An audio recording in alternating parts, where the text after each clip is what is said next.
We're starting our trek in London this month on the Westminster Bridge. It's a good tourist spot. People have their wedding photos taken there, people entertain you, and there's lots to see around and about.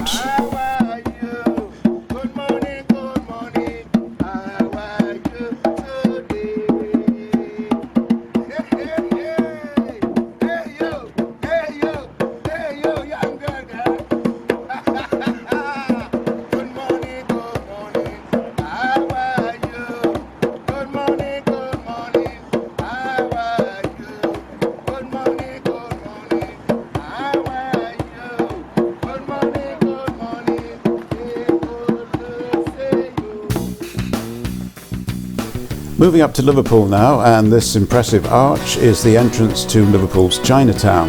Lots of the buildings are China influenced, and also the street names unusually are also in Chinese.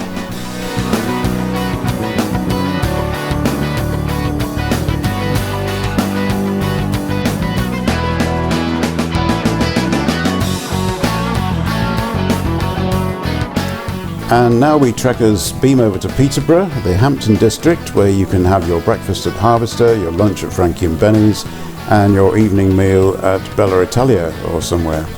And to get back to your hotel, you have to go under the dual carriageway and through this underpass, which has some of the most magical graffiti I've ever seen.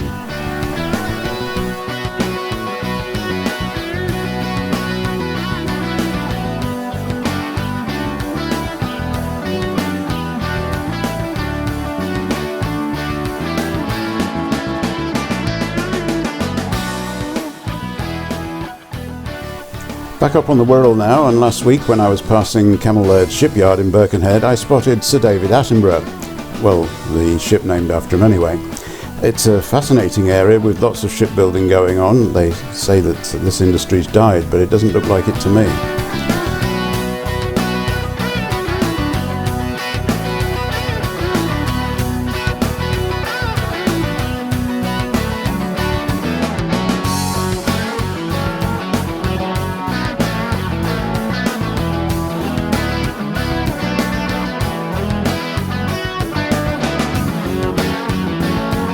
And as I trekked through my streets to my next venue in Birkenhead, I saw a couple who had obviously come out at New Year's Eve to watch the fireworks over the river and forgotten to go back in.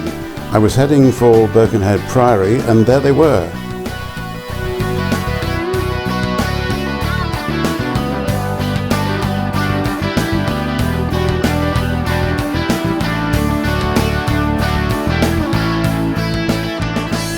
Anyway, Birkenhead Priory, it's this tranquil haven in an industrial area because it's right next door to the Camel shipyard, and just further around there's various industrial buildings, and then you hit the Woodside ferry where the ferry goes across the Mersey.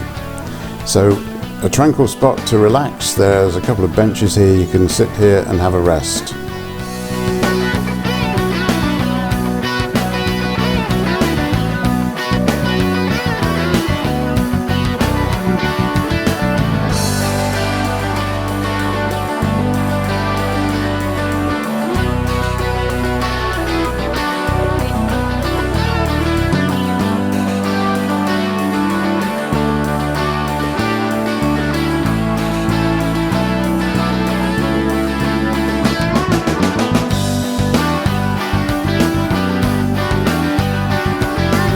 When you get to Woodside, you'll see this big old battered U-boat, and it is in fact a tourist attraction called the UBoat Story.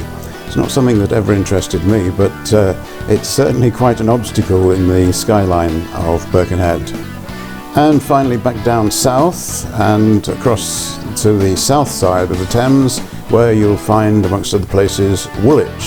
To me that was only ever a building society years ago, but now I've been there I find it a pleasant, warm and charming community with a great community spirit and lots of food, which of course to me is quite important.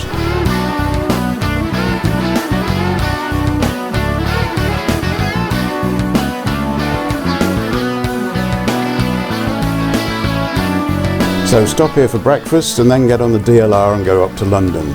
The Docklands Light Railway, by the way, is a completely driver-free train. Yes, it's a self-driving train. They do exist.